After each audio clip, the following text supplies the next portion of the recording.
Hola a tots i a totes. Un llibre com aquest tenia que ser un dia de pluja, no podia fallar, no? L'Hugo em sembla que molts ja el coneixeu, és traductor, editor, escriptor, editor d'Orcini Sec.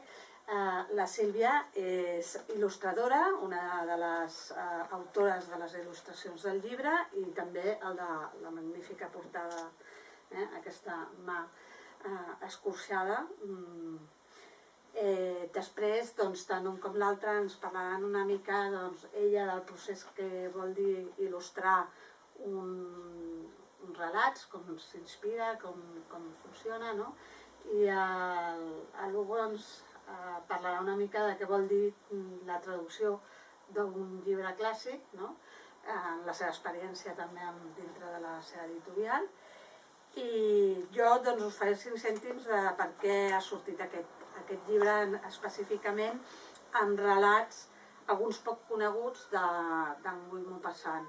La veritat és que era una dèria personal i en el pròleg és el primer que explico, no? O sigui, de molt petita jo havia llegit l'Orlà, recordo que havia una col·lecció en català que es deia l'Esparver, que treia determinats contes de fantasia i de ciència-ficció o novel·les curtes en català, no? I era una col·lecció dedicada a joves fins a 14 anys o així, i a casa meva vam començar a comprar aquesta col·lecció, que des d'un Frankenstein fins a l'autostopista galàctic, etc. No hi havia un llibre que no em portés més en el camí que jo ja tenia com prefixat a la meva ment.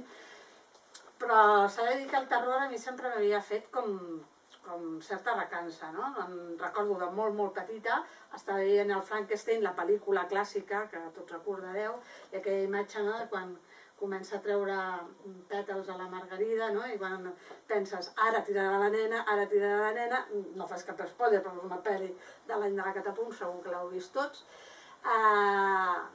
Doncs jo, no sé, això, amb 8-9 anys veient aquesta pel·lícula, un horror terrible, no? O sigui, no dormíem tota la nit pensant on està aquest senyor Frankenstein tan horrorós que em tirarà al riu, no?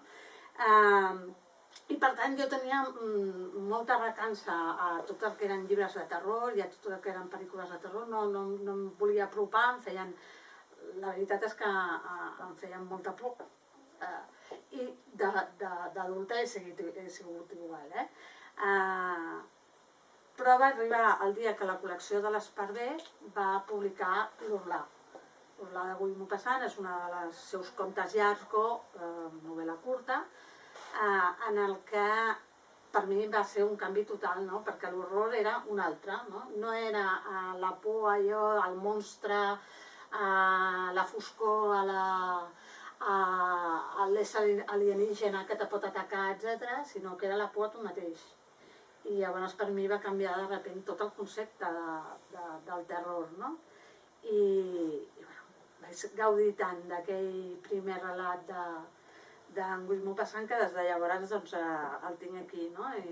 M'he anat llegint tota la seva obra. Guy Maupassant és un autor company de Flaubert, de fet aprenent de Flaubert en certs aspectes, contemporani de tota una sèrie d'escriptors naturalistes i realistes en la qual moltes de les seves obres són realment des d'aquest punt de vista de gènere molt realista, molt naturalista, que va tenir dintre del món literari francès i europeu en el seu moment va ser un autor molt destacat en aquest tipus de novel·les, però va haver un moment que va començar a fer uns relats, unes novel·les curtes diferents, que eren aquestes primeres ja relats en el qual l'home començava a ser el centre del relat, però també el que feia por del relat, no? En molts casos veureu, en la majoria de biografies us diran que com que aquest senyor va contraure la sífilis i això li portava paranoies diverses, doncs que tots els seus relats fantàstics i tal, que són de gènere menor, evidentment, doncs venien donats per la seva malaltia, no? Però la realitat és que si mires cronològicament, és un home molt prolífic que va escriure centenars de contes, no? Tant de gènere realista com de gènere fantàstic. Si mires la cronologia veus que no té a veure amb la malaltia, perquè el procés de la malaltia que el porta a moments de deliri és quan ja és bastant gran, no?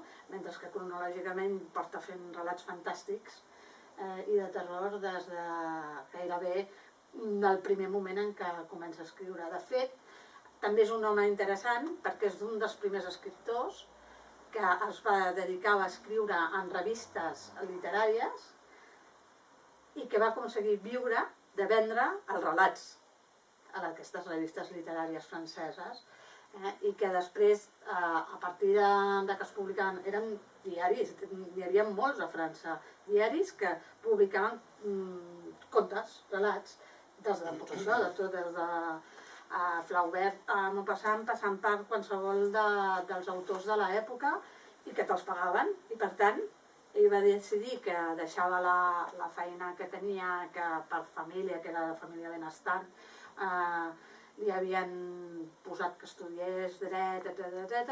Va deixar tot això de banda i va dir que es dedicaven a més a escriure i ho va aconseguir, no? O sigui que és un senyor que alguns de nosaltres hem de veure si l'enfilem, no? Perquè doncs es va empenyar en poder viure de la literatura i ho va aconseguir. En el cas d'aquesta edició en concret, hi ha alguns relats que segur que potser si heu llegit altres coses del Maupassant els coneixereu, com per exemple aquest de la mà escorxada, que és un relat on la protagonista és una mà escorxada, momificada, que s'ha trobat en unes determinades circumstàncies que no us desvelaré. Aquest és un dels relats superconeguts com l'Orlà, no? De Maupassant, però com que no vaig escollir els relats perquè estiguessin o no traduïts al català, que això també és interessant, no? O sigui, hi ha autors d'aquests clàssics que sí que n'hi ha alguns relats, com l'Orlà, per exemple, més famosos, que es tradueixen des de fa molts anys, però hi ha altres. L'antologia completa de Maupassant no la trobareu en català, ja us ho dic. Molts dels seus relats no els trobareu en català. Es tradueixen una i una altra vegada en edicions diferents, en col·leccions diferents, doncs els més famosos, els que han fet també pel·lícules, els que tenen una determinada història que ha cridat els crítics pel que sigui, i especialment els més realistes. Però hi ha molts d'aquests relats que potser no han estat traduïts mai o han estat traduïts fa molts anys, no? Hi ha traduccions potser que són de l'any 36, de l'any 39, però que avui dia, excepte potser en biblioteques, és gairebé impossible trobar aquestes traduccions. Però tampoc ho vaig escollir els relats per això. Els vaig escollir doncs, perquè m'agradaven, perquè em feien por, perquè em feien sentir d'una determinada manera, i és un llibre molt personal en aquest sentit, no? O sigui, no us puc dir la selecció l'has fet seguint uns criteris literaris, no, ho sento. Eren relats que a mi m'agradaven i que penso que us poden agradar a tots plegats i per tant tenia ganes de compartir-los amb vosaltres. Sí que hi ha un cert criteri entorn a com estan, diguéssim, recollits, no? O sigui, hi ha una primera part, són relats que li hem posat el subtítol, li podríem dir, de l'horror de la incomprensió, no? Perquè és aquest horror que us deia, no? Que ja apareix en l'Orlà, que apareix a la mà escorxada, a la por, a ell, a Llop, a l'horrible, al boig o al llit. Són relats on la por és un mateix, no? I gairebé tu sol et fas por a tu mateix pel teu pensament, pel que tens dintre teu, pel por aquell que quan comences a pensar en tu i en les coses que et pots imaginar, doncs arribes a una foscor absoluta no? que és molt curiosa. A vegades aquesta por també no és només de l'home en si, de la pròpia persona, del jo, sinó que s'estén a la humanitat, no? I com l'horror pot ser causat, no? Doncs per la manera que tenim els humans de comportar-nos amb els altres humans, no? I aquest terror que podem provocar, que sovint provoquem, de fet, els uns als altres. En canvi, la segona part, La foscor d'una nit d'estiu, és un terror diferent, perquè hi ha un terror més el que també té a veure amb l'home, amb la dona, però té més a veure amb els sentiments, no? O sigui, com un enamorament, com la gelosia, com l'amor, no? Pot portar en un moment donat, en unes circumstàncies donades, a que es causi aquest terror, aquest horror, no? Que en William Passant ens explica. Hi ha relats que no són tan terrorífics, per exemple, hi ha dos que són d'aquells que no tradueix ningú, que els trobareu al principi i al final i al principi de cada una de les parts, que és el de l'armari i el del llit. Tenen una certa dosis de terror, però veureu que en realitat són més fantàstics, no? Més de lucubració mental de l'autor, que no pas de terror pur i dur. Però que a mi em van fer molta gràcia, perquè en William Passant té molts relats d'aquests, o sigui, un objecte, un llit, un armari, una taula, en determinades circumstàncies, que no us puc explicar perquè els relats de terror, si no parlaran tota la seva gràcia, doncs poden portar-te molts problemes, no? I a mi em feia gràcia això, no? Perquè tornem a la infantesa, quan un està sol a l'habitació, és petit i veu aquella taula fosca que sembla que es mou amb la llum del carrer, de la lluna, no sé què, doncs per aquí hi ha una mica la qüestió, no? No són realment relats de terror, són més amb elements fantàstics, però a mi em feien gràcia per aquests records que em portaven de coses que... O, per exemple, el de la cabellera, un relat en el qual hi ha una obsessió absoluta per una cabellera d'una dona morta. Ja veureu, a mi m'esgarrifa pensar en això. Ja m'esgarrifa quan vaig a Montserrat i veig aquelles cabelleres que deixen allà de penyora a la verge, o quan veig gent que es guarda les perruques, no? De cabell natural. Ja m'esgarrifa de per si, però si a sobre això ho poses en un context terrorífic, doncs la pobra cabellera, de veritat que jo penso que us agradarà. Com ja sabeu, els que em coneixeu, la meva dèria de fer literatura fantàstica en català, de poder introduir els relats i les novel·les de fantasia en català, van lligades sempre al tema que també em sembla molt interessant, de la il·lustració, no? El món de la il·lustració crec que té un paper molt important a dir amb la fantasia, no? Perquè sovint van lligats, no? Amb el còmic és evident, no? Però jo penso que en les novel·les i en els relats també és molt interessant lligar la il·lustració amb el relat i veure com es fa la interpretació des del punt de vista de l'il·lustrador, de la il·lustradora, del relat, del que li aporta aquell relat, del que li està dient aquell relat, no? En aquest cas, doncs hem repetit una altra vegada la mateixa tipologia de llibre i com en el bestiari, per exemple, cada relat m'ha acompanyat d'una il·lustració, aquí dalt les esteu veient,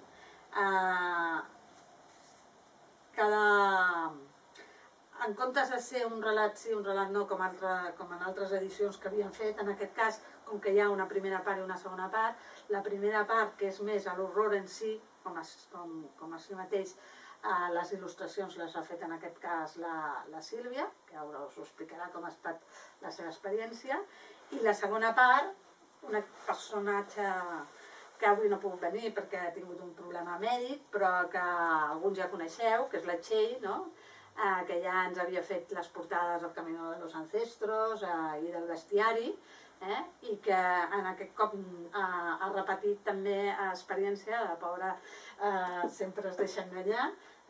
La Txell ha fet les il·lustracions de la segona part del llibre.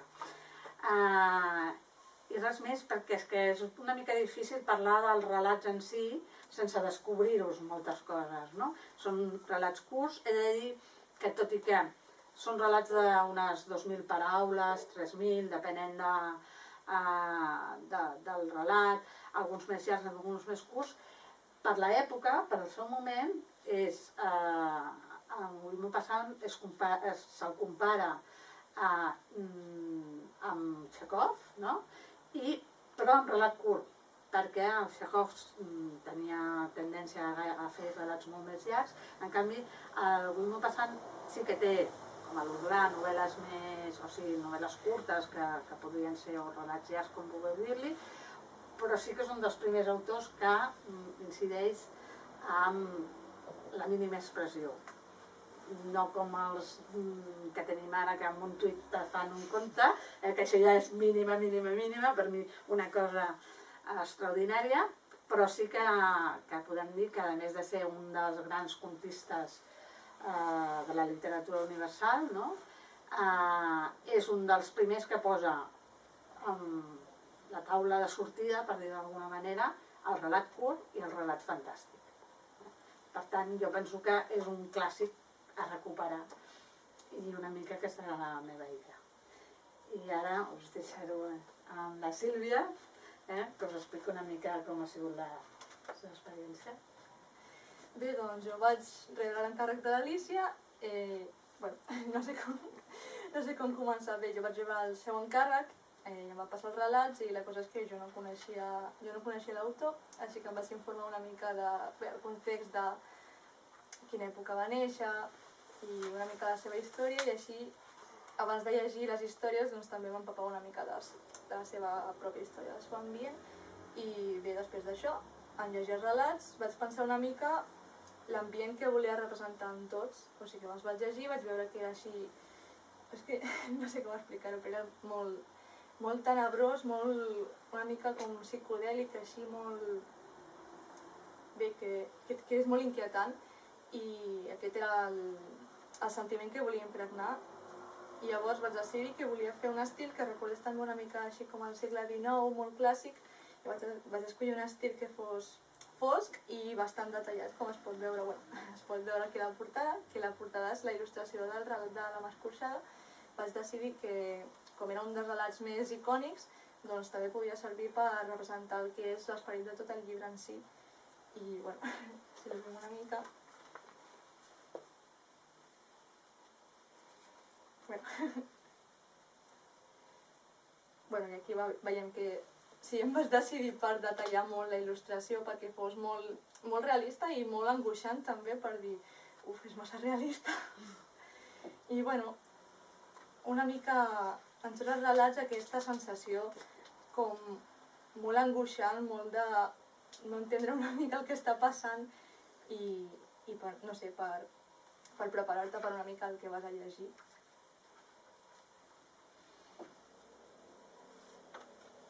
Bé, us l'haureu de comprar per veure-les bé, tot s'ha de dir. Jo he de reconèixer que,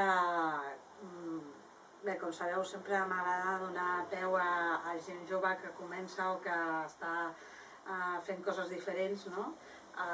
I quan la Sílvia va contactar amb mi fa molt de temps i em va ensenyar les coses que feia, vaig quedar meravellada.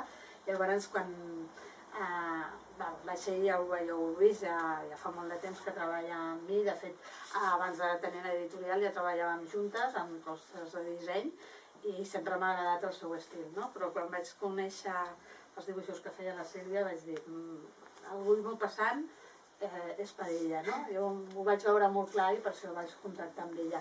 I jo crec que quan ho llegiu i veieu les il·lustracions que ha fet estareu d'acord.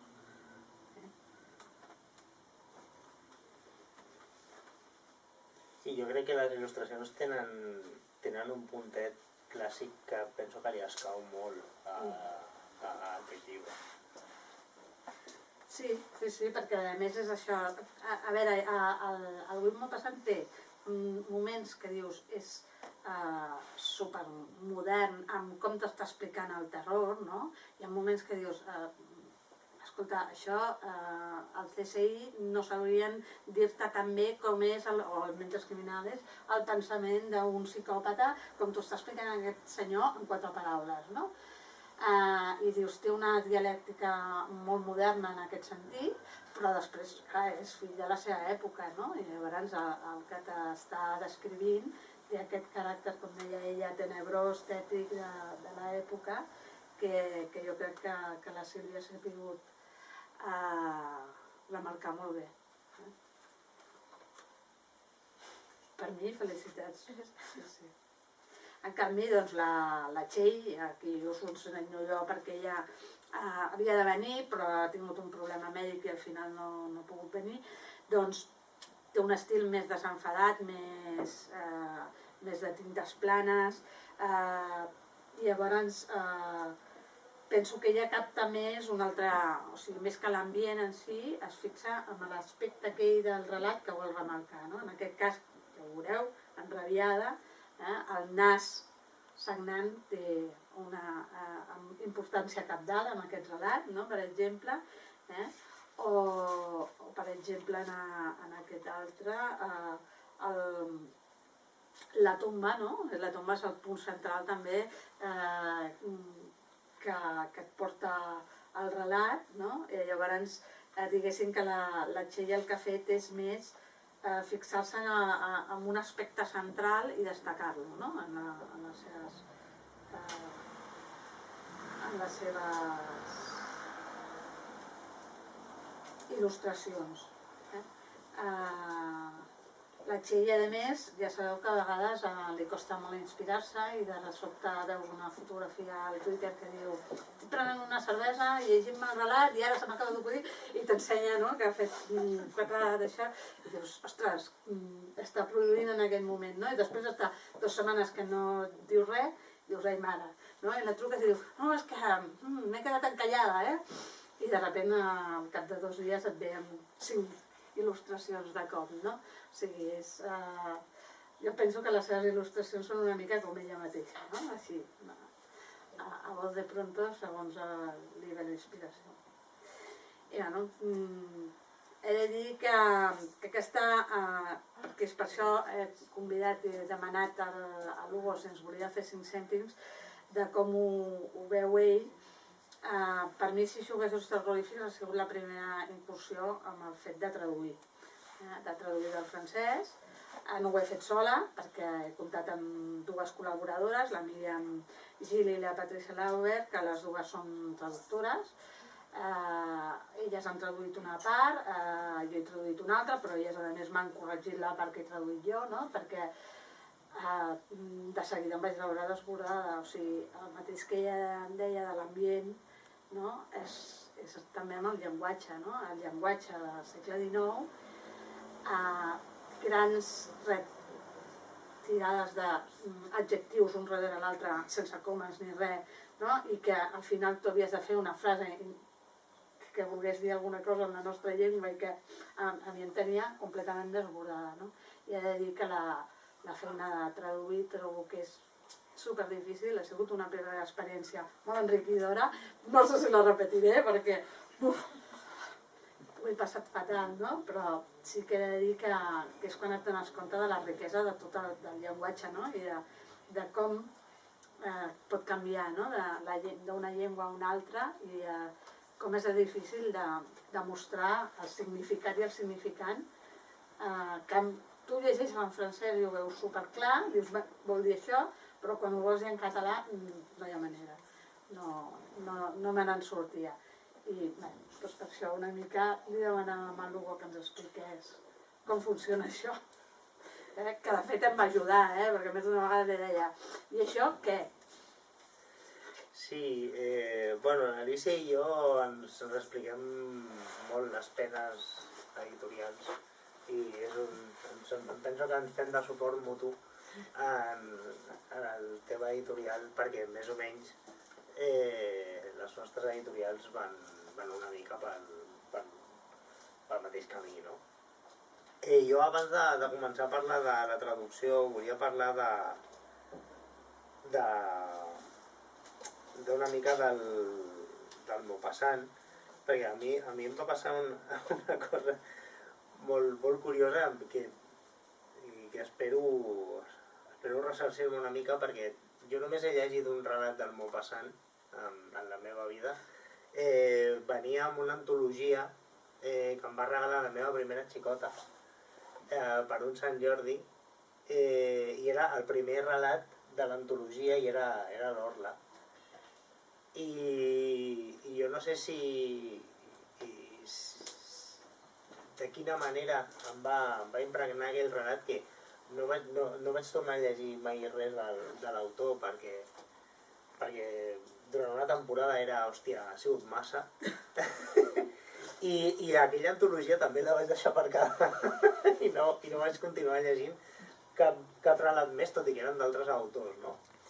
Però és el que tu deies abans, que Maupassant, com a mínim en aquell relat, sap descriure molt bé les pors.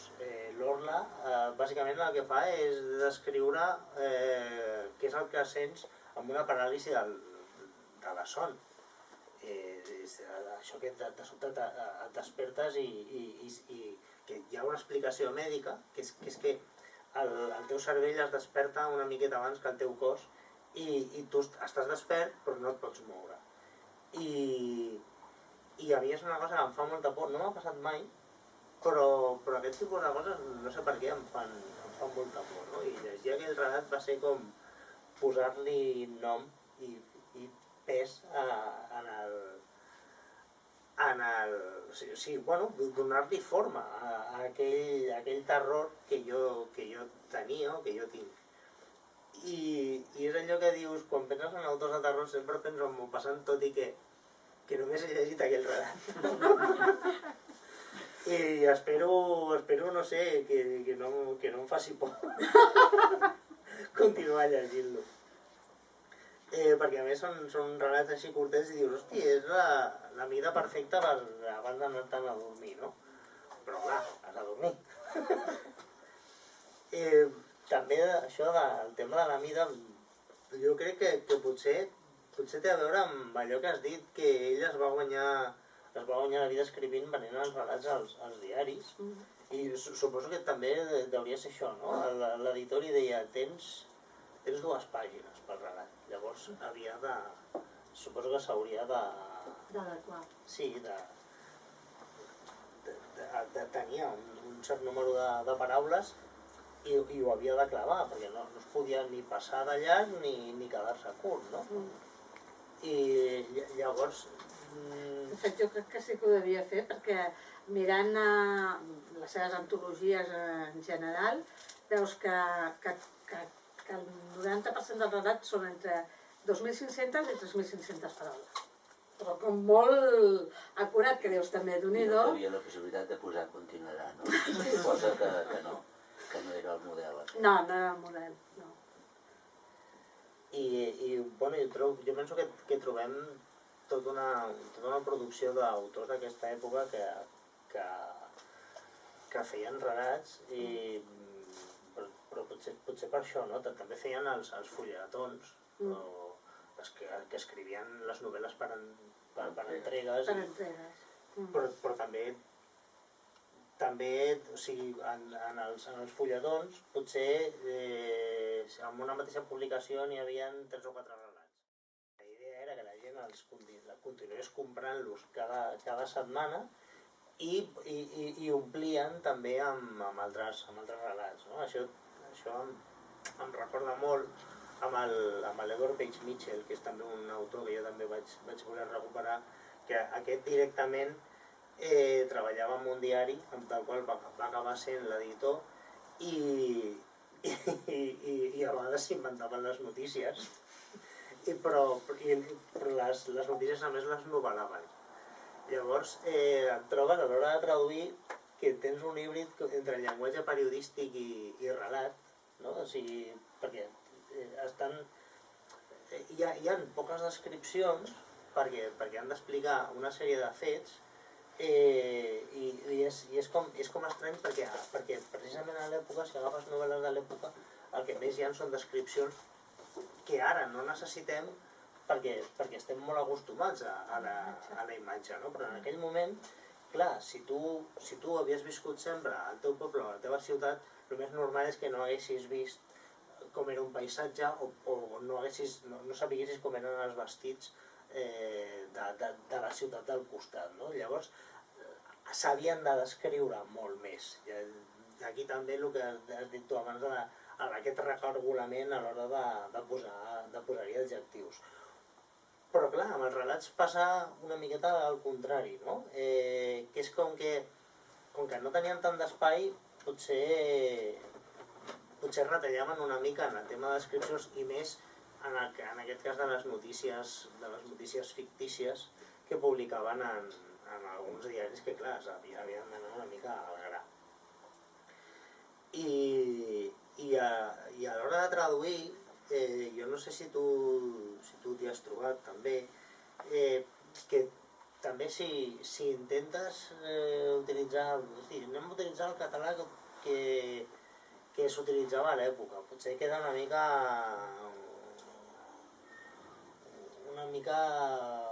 desfasat, no? Sí, desfasat. Perquè la idea de la traducció és que si bé hi ha vegades que és impossible ser 100% fidel al text, la gràcia de la traducció, jo trobo, és que tu, lector de Barcelona del 2017, puguis tenir l'experiència més semblant a la que hagués tingut un francès del segle XIX, que de fet és el que fem, no? És que tu, siguent català, tinguis la mateixa experiència que si tradueixes una novel·la japonesa, doncs que aquell japonès que està tenint, no? Que és que les experiències siguin les mateixes. I no és una qüestió de prendre's llicències, però sí hi ha vegades que potser alguns termes, alguns jocs de paraules, els has d'adequar. I a vegades que hi ha jocs de paraules que són impossibles de traduir i llavors ja arriba el moment de terrorífic de posar la nota, no? A baix, però a vegades la nota és una manera de dir no sé què fer. No me n'en surto, els companys que els he preguntat m'han engegat a pastafant i poso una nota. Després també passa una cosa molt curiosa amb aquests autors que recuperem, que hosti, jo si estic traduint una novel·la d'un autor que està viu i hi ha alguna cosa que no veig clara, sempre li agafo l'email i li puc preguntar, no? Li dic, a veure, això realment què volies dir per poder-ho traduir? En què estaves pensant amb això? Que potser amb els autors de fantàstic passa molt, no? Que s'inventen paraules, perquè s'inventen un animal i s'inventen la paraula. Llavors, ostres, aquesta paraula no em sona de res, no la trobo enlloc, se l'ha inventat. En què estava pensant aquest home quan... I llavors sempre li pots preguntar, no? I ell llavors, doncs, t'explica. Jo com a mínim sempre m'he trobat que els autors sempre m'han contestat aquests dubtes també perquè ells els interessa que la seva obra doncs, arribi el més fidel possible al que ells han escrit, no? Però clar, quan tens l'autor mort ja això ja és molt més difícil. Això ja costa. Home, si contesta... que no dormo, Heu tingut una mica les ganes de llegir aquests contes en castellà? Llegir-los en castellà. Llegir-los en castellà. Ho heu fet o no ho heu fet? A veure, Dic d'alguna manera per complementar. Ho heu traduït del francès. I és una cosa que us volia preguntar, no? Si heu tingut les ganes o simplement no ho heu llegit en castellà per no contaminar-vos alguna cosa. La veritat és que en algun cas, a veure, n'hi ha molt pocs que pugui dir que he mirat l'original en català, perquè que et dic, la majoria o ja estan catalogats o no estan, que no es poden trobar. En canvi, en castellà estan tots traduïts, totes les antologies, fins i tot penjades a internet, etc. No? La idea principal, com deies tu, ha sigut en tots els casos en traduir directament des del francès, intentar no recórrer al castellà. Sí que en algun cas, fins i tot, sé per les meves companyes, han recorregut a la traducció en anglès, per veure, i en la del castellà, per veure aquestes solucions que deia ell, no? Quan no saps com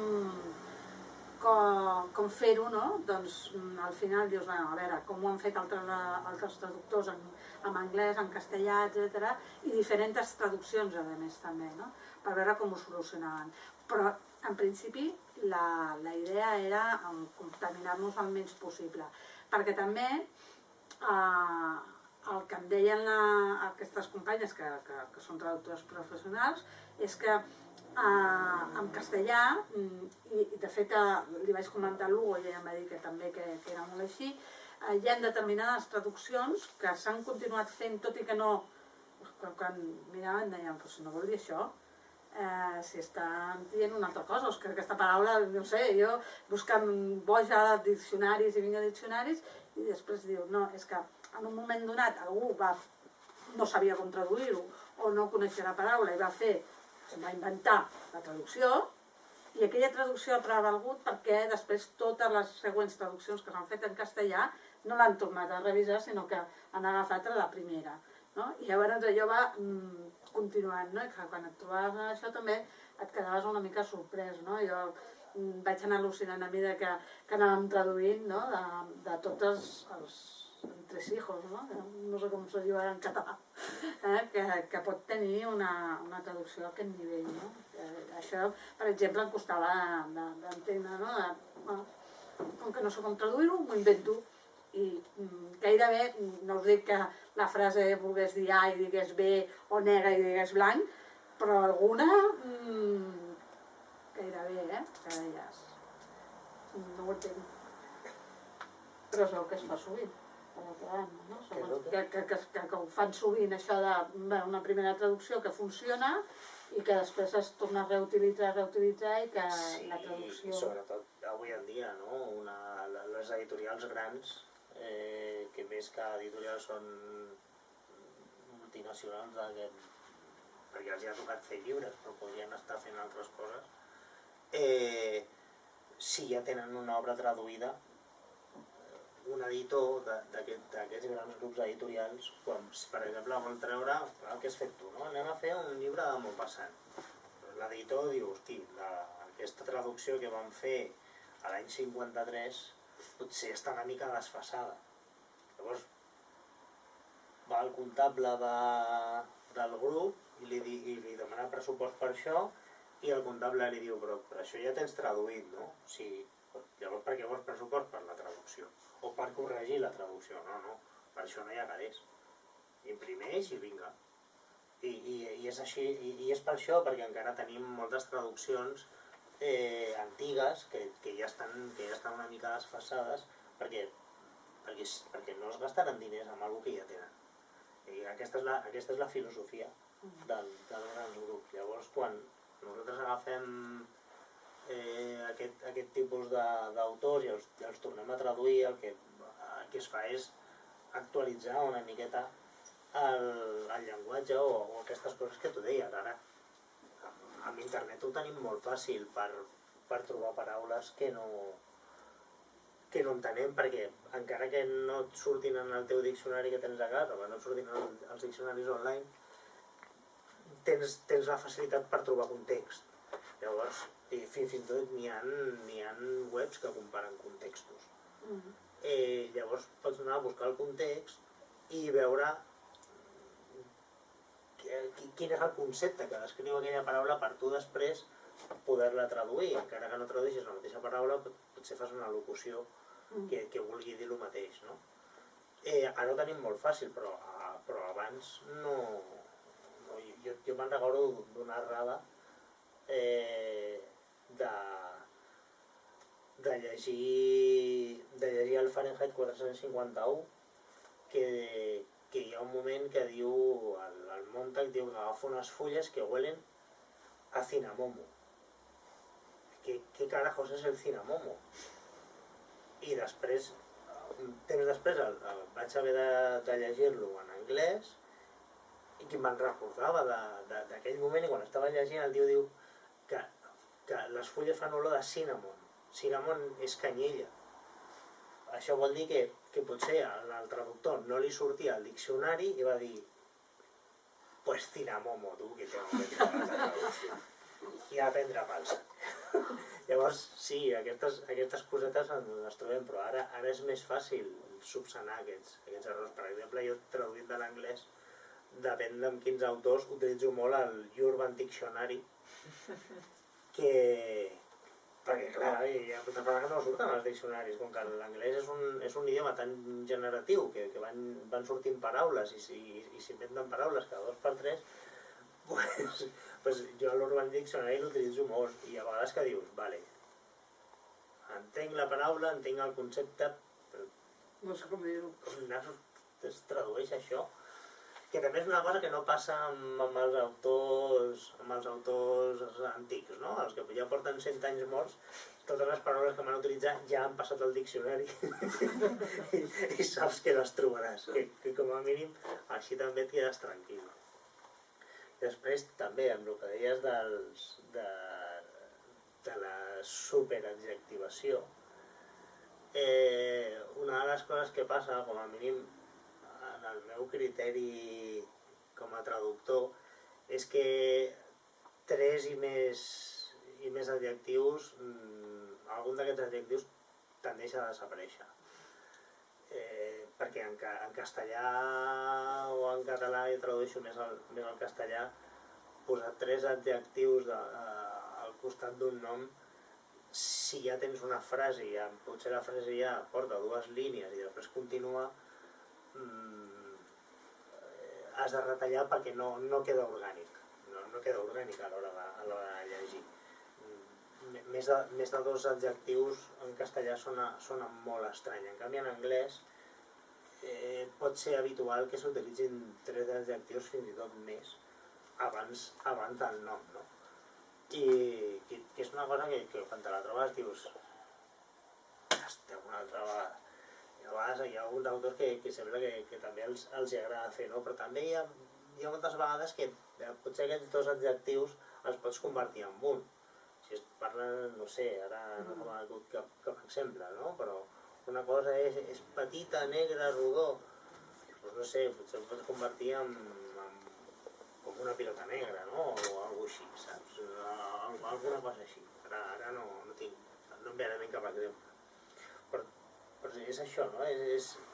La feina és fer que el lector tingui aquesta experiència, que seria la mateixa experiència que l'autor li vol transmetre a la gent que té més a prop, perquè és l'idioma en el que escriu i és el seu context.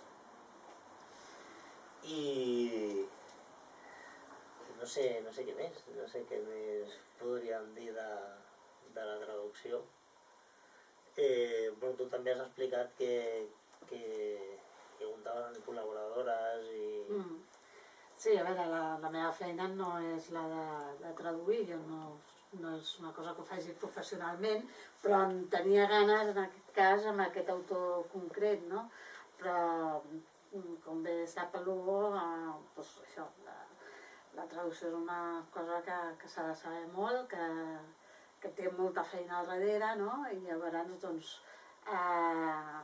he comptat amb aquestes 2 companyes, la Míriam i la Patricia. Les 2, a més, són bilingües, són en català, castellà i francès, amb la qual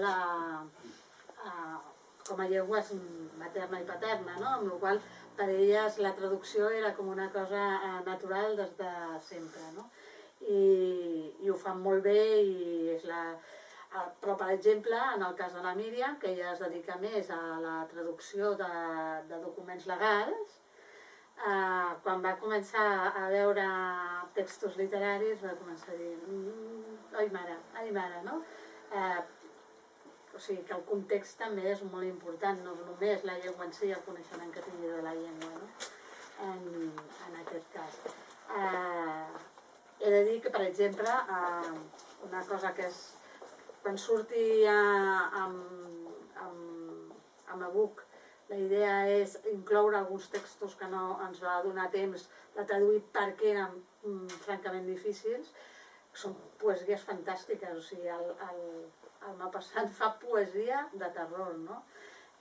Això ja ens estem tornant bojos perquè és molt difícil, no?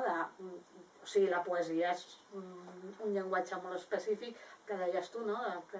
El significat de cada paraula i el context i el que volen dir, però clar, aquí ho has de respectar fins i tot més, no? Fins i tot una estructura determinada que et dona l'autor.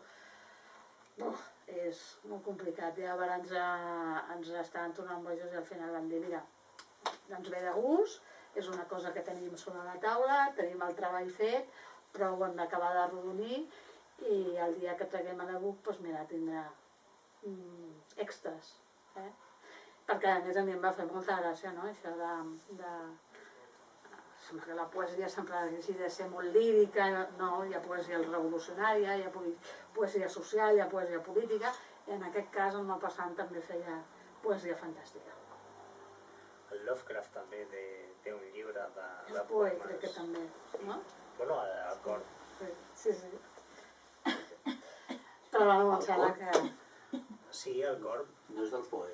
Sí, he dit jo el Poe. Ella ha dit el Lovecraft, però jo he dit el Poe. I Lovecraft perquè té Los hongos de Yugoth, que em sembla que Valdemar a més el va treure en edició bilingüe. Que també és una cosa que faria més por encara, no? A sobre el lector pot comparar. Jo no sé d'anglès, he intentat llegir el Corp en anglès i és una passada, Sí. I no en sé d'anglès, és una passada. La veritat és que aquest home, el Poe... Sí, hi ha la traducció que... Les traduccions estan molt bé, també. Estan molt bé. N'hi ha experts en traduir només poesia. Sí, no, ho entenc perfectament. A mi fa molta por. Per mi ha estat una experiència, tenia ganes de fer-la, no sé si la repetiré perquè hem patit molt, però en aquest cas hi ha algunes notes, però són més identificatives de determinats, per exemple, coses que pels francesos del moment eren molt clars, no? Com el nom d'un bordell que donava peu a determinades actituds, no? I és com una adjectivació, doncs clar, si no ho expliques, doncs fora del context que ells tenien en aquell moment, doncs es perd, no? O coses d'aquest estil, doncs que llavors hem posat una nota per explicar-lo, o també el que han fet és que, com us deia, la majoria, o sigui, gairebé tots els relats del meu passat primer van sortir en els diaris, no? En diversos diaris francesos, i després, amb el temps, quan ja havien obtingut certa fama, li publicava l'editorial amb un recull de relats, no? Llavors, amb cada un dels relats han posat el primer diari on va ser editat per primera vegada. A quina edat va morir el passant? Ara l'edat exacta no me'n recordo, però era relativament jove, Sí, perquè a més a ella va arribar un moment que, o sigui, la seva obsessió quan els metges li van dir que la sífilis el portaria a la demència era que no podria escriure i això doncs, que l'invalidava totalment. Per ell no poder escriure era com no viure, no? Llavors va tindre diversos intents de suïcidi i va ser quan la família el va obligar a recluir-se en un sanatori d'aquella època, no? I això doncs, el va anar pagant fins que en el sanatori es va morir. Sí, perquè són d'aquestes malalties que quan... Jo recordo que això mateix que veus que el meu passant explica en alguns de les cartes de correspondència que feia amb altres amics, amb altres escriptors, és una mica el mateix que explicava d'una altra manera, en un altre context, el Terry Pratchett, no? Quan va saber que tenia que tenia Alzheimer, no? I veia que anava perdent, no? I va ser quan ell va fer el reportatge aquell de la mort digna, plantejant-se el suïcidi assistit, no? Diu que si jo no escric ja no sóc ningú, ja no val la pena viure més, no? És una sensació que amb els escriptors es repeteix. Suposo que amb tots, no? Que hi ha un moment, hi ha determinades coses que ens identifiquen, però en aquest cas, amb el meu passat ni el terrible per ells era el fet de no poder escriure el que es definia, no? I bueno, espero que no us faci molta por, però que gaudiu, no? Per exemple, quan deies allò del castellà, ara que penso, elles, les dues il·lustradores, van llegir els relats primer en castellà, perquè com que treballàvem alhora, a la vegada que les traductores treballaven les il·lustradores, no els teníem tots en català. O sigui, les vaig haver de passar. Elles en realitat els han llegit primer en castellà. No, és tota una història de les traduccions. Jo no conec el món de la traducció, però sembla ser que és un món molt complex, en el sentit que el traductor, què fa? Crea o s'ajusta a l'autor. O sigui, és allò de dir, quan estàs traduint ja estàs fent una barrabassada, no? Ja estàs fent una tonteria, perquè la veritat és que, llavors, què fas? T'enganxes a el que diu o intentes fer una mica la teva pròpia creació, no? També, llavors, això de... I amb la poesia, bueno, ja... Perquè també es pot fer poesia, però després prosa.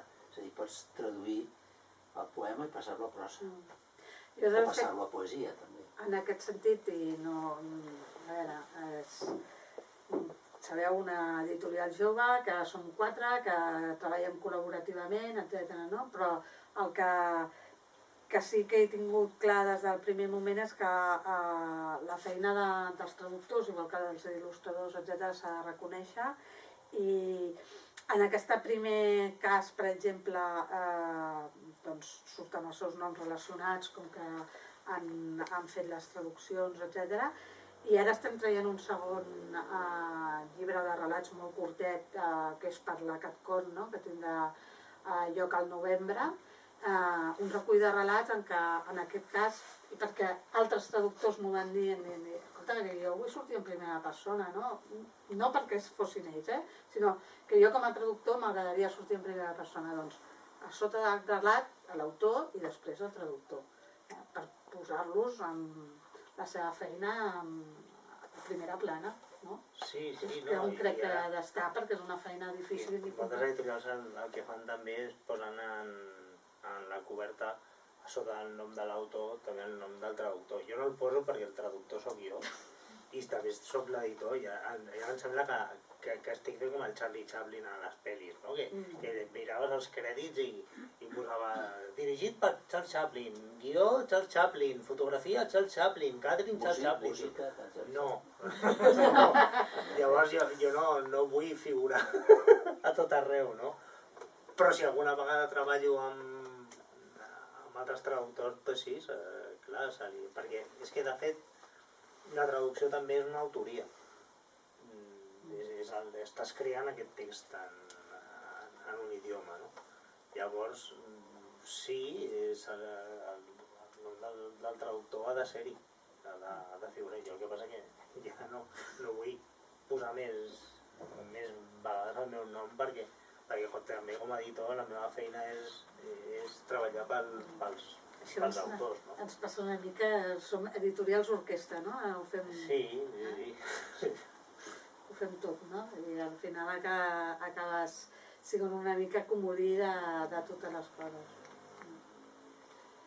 Bueno, no sé, Gonzalo, jo crec que... 3 a 3.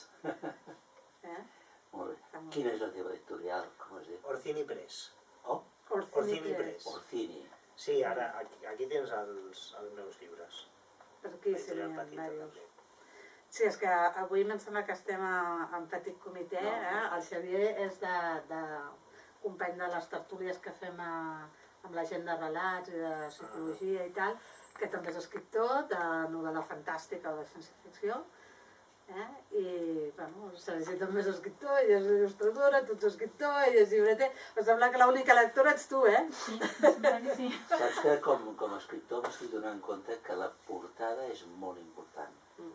Molt important, en el sentit que quan una persona, un client o un lector agafa un llibre, li entra la portada. Una portada blanca amb el títol només, has de tenir un nom increïble, perquè la portada entra molt, és que és importantíssim, no ho sabia, o sigui, no m'havia donat compte fins que estic ara en aquest món, no? La portada és bàsica per vendre un llibre, curiós. Ha cridat molt l'atenció el David Gómez, un company, el pare del Bernat Gómez, que també ha fet il·lustracions amb nosaltres. Havia sigut llibreter durant molts anys a Badalona, fins que van tancar la llibreria. I ell deia, em diu, a veure, tu tenies una taula allà i segons els títols que posaves a sobre la taula que fossin atractius o no, aquell llibre es venia o no, independentment de que fos bo o no. O sigui, tu ja sabies que si el situaves a la taula d'una manera determinada, aquell llibre aquella setmana sortiria. Perquè la gent que estava acostumada mirava i, ostres, li cridava l'atenció. I com que era el primer que veien a l'entrar, és el primer llibre que anaven a agafar i a fullejar, no? Llavors era el que més es venia. I diu, doncs aquestes coses que com llibreter, que algun sabó també ho deu de saber, no? Doncs funcionen així, no? I és la gent... Igual que quan anem a classe ens sentem sempre a la mateixa cadira sense que ningú ens ho digui, o quan anem al metge també, no? Doncs aquestes coses que tenim d'animals de companyia sempre con los mismos hábitos, no? Doncs sembla que funcionen. Sí, a més que la imatge cada cop és més important en el món en què vivim, no? Tot és imatge. Sí. Doncs què? Bé. No? Sembla que ja els hem donat prou la pallissa, pobres. No, ja va. Molt bé, doncs molt bona tarda, no us mulleu gaire, moltes gràcies a tots per haver vingut i per fer-nos companyia aquesta estona.